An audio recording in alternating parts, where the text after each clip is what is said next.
What is up, ladies and gentlemen? It is your boy AyeThatsAaron, and we're back again with another Demon Slayer to Hinokami Chronicles 2. And today we're going to be talking about what is going to be coming in the sequel versus what was in the first game. Because a lot of you guys have been asking, yo, what is going to be different? And so we're going to break down what we found out from the website, the official website of Demon Slayer to Hinokami Chronicles. So without further ado, I hope you guys enjoyed this video for real. Please do not forget to like, comment, and subscribe. If you guys enjoy this kind of content, of course, just let your boy Aaron know. Without further ado, let's get in the video, shall we?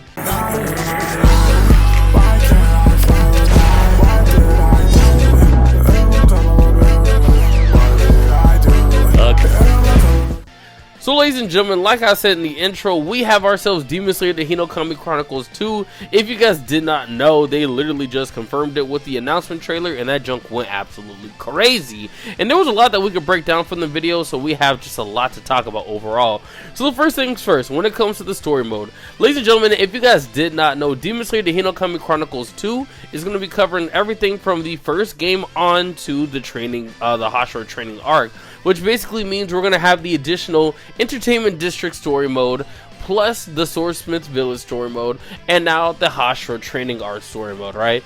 And the cool part about it is that we have basically a simple understanding of how that's going to play because the Demon Slayer Sweep the Board. If you guys did not know, they have a few boss battles in Demon Slayer Sweep the Board that I foresee coming into Demon Slayer Hinokami Chronicles. Especially since the game is coming out in 2025, they are for sure just going to reuse a lot of that stuff from Sweep the Board to add into this console game. For example, some of the fights that stick out is the fight with the boss battle with Daki, the boss battle with Gutaro, the boss battle against the wooden puppet in Sweep the Board, the boss battle against the demons, against the Mish Hashira, so on and so forth. Little things like that I do see them implementing in the story mode of Hinokami Chronicles 2.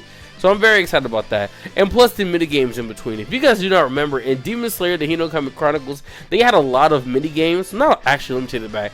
It wasn't a lot of minigames, but it was a decent number of minigames. And so I think they're going to take some of those Demon Slayer Sweep the Board minigames and implement it into Demon Slayer the Hinokami Chronicles 2.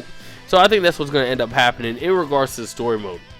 Now, if you look at the description in the video of the announcement trailer, it confirms that all 9 Hashira are going to be playable. So that means that we're going to be able to get ourselves new additions, which will be the Wind Hashira, the Snake Hashira, the Stone Hashira, the Love Hashira, and the Mist Hashira. Because we had Rengoku, we had Tengen, and we had, I cannot remember old girl's name, the Bug Hashira. I feel like I'm missing one more, y'all. I really feel like I'm missing one more. And then we had Gyu. So we had our Hashira that were already playable, but they confirmed that we're going to have all 9 Hashira playable. That's going to basically add upon the base roster, which is going to be pretty cool. And the cool part about it is it looks like they're not going the Storm Connections route, or I guess the Storm series route. If you guys did not know, in the Storm series, if they dropped a character that came out in, let's say, 2009, they don't tweak them characters in one bit. For example, you'll have versions of characters that have like super old and outdated jutsus and ultimates, and so for them to make a new version, they have to make a whole entire new character. But it looks like, based off the trailer, it looks like they also updated some of the characters that were already into the game. For example, it looks like they updated Rengoku's ultimate whenever he was fighting against Akaza, and it looks like they updated Tengen's ultimate as well. And it looks like Yu got himself a little something new too.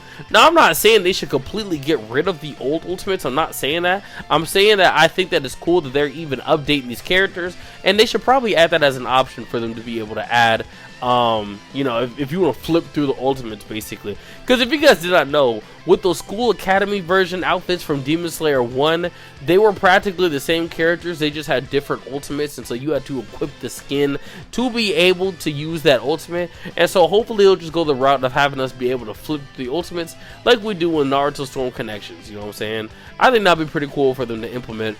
But yeah, they confirmed that we're going to have all those Hashira be playable, but they did not confirm any new demons as well. But I do see them making the demons playable. I feel like the new demons will be really fun to have into the game, and I really want them to add in Genya. I think Genya would have an interesting playstyle. They could just make him not be as crazy as they made that old girl with the balls in the first game. I cannot remember her name to save my life. But basically the meta, please do not make her an overpowered meta character, bro. I really do not want that.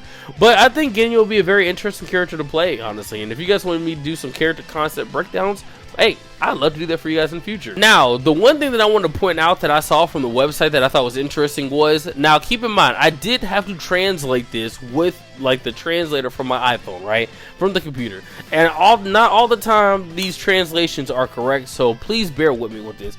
So basically it says that there was a new element of the versus mode. It says combination mystery. It says that occurs in the combination of specific characters have been added, and it hit a powerful blow added to the bond of the two. So for example, you guys can see a little bit in the trailer where it shows Tanjiro and it shows Nezuko using like basically their combo move, right? Their joint ultimate, if you say so. I think that'll be a pretty interesting mechanic to implement because of the fact of like the Storm franchise already has something like that, and I do think that they go a little bit harder for Demon Slayer than they do the Storm franchise, so it wouldn't be too crazy for them to have that as a thing. And the reason I say that is because in Demon Slayer you typically do see them run into, you do see a decent amount of combo attacks, which would be cool to implement into the game. For example, how Inosuke and Zenitsu went hard in the paint going against Daki. I think that would be absolutely cool to see. Or another example is how you see Sanemi and I cannot remember the Snake Hashira's name to save my life, but you see them in the training arc basically running through those missions together, and specifically whenever they found the Infinity Castle the first time, and then their training whenever they trained against the Miss Hashira. I think that'd be pretty cool. That's already just two examples that I could think of already, and I think that they could really be able to mix in some nice stuff. I kind of miss the days where games were more creative with it, like, yeah, we didn't have to see this on screen, like just take the initiative, you know what I'm saying? Sometimes I kind of wish that they did that more. Ooh, I also think that Tengen and Tanjiro team up would be pretty cool. That'd be a cool thing to implement as well. But yeah, ladies and gentlemen, so that is what it said on the website. Now, if you guys do not remember, in my previous video, I mentioned that there should be like an early build that's going to be playable this month. Within like the next in about 2 weeks at the time of this recording, we should be able to get ourselves some official gameplay from like the first build. So I'm very excited to see how that's going to play out. And of course, you know, whoever has the content, I'm going to ask them for their permission to see if I can be able to use it, the whole 9 yards. So yeah, ladies and gentlemen, it's just a short and sweet video today about Demon Slayer: The Hinokami Chronicles 2. I know a lot of people have said that they kind of wish that they waited until the Infinity Castle to make this game, but at the same time though, I'm happy because there's a lot of potential in the franchise, and I don't want to have to wait so long for them to be able to drop a sequel. Because if you guys did not know, Infinity Castle is going to be a trilogy, and it's going to be broken up throughout the next few years. So for example, we're getting the first part in 2025. Who knows when we're going to get the second part? It could be the end of 2025, or it could be 2026. And then we might get the third one in 2026 or 2027.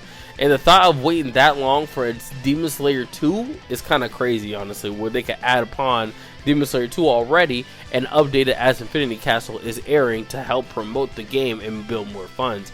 Because if we genuinely wait that long, then it would have been almost 10 years since the Demon Slayer game came out, and I don't want them to sleep on this baby because I love this franchise too much. So ladies and gentlemen, I hope you guys enjoyed this video for real. Please let me know your thoughts in the comment section if you guys are excited for Demon Slayer: The Hinokami Chronicles 2.